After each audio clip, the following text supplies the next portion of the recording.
step in making God's vision a reality will start with working the grains into our diets. The grains represent talking to God daily and taking time out of our schedule to read His Word. Basically, just getting some extra time with God, our King. The next step in making our diet a godly one is the vegetables. Probably the hardest to eat, the vegetables represent some of the hardest things to do sometimes.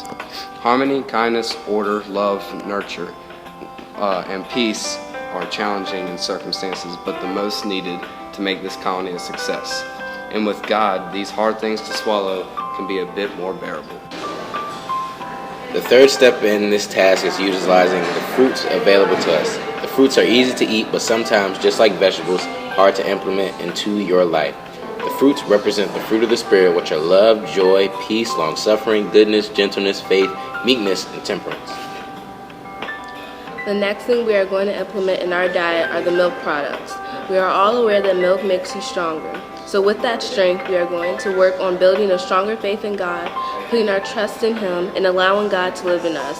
Those three things are a must for making our colony a success, because without faith, trust, and God dwelling in us, can this really be a success? The last and final step of our mission is the meat of God's colony. You know the good stuff in the meal that you can't wait to get to. This is what the meat represents. It represents allowing God to provide for us, allowing God to love and guide us, and God to work in us. Basically, what we are allowing God to do is take care of us and supply all of our needs. Because it's just what God does, provide for us, but only if we let Him. So with all said, join us in making our colony VCA a massive success.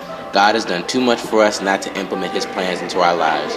We all know to eat good, we have to have a full course meal.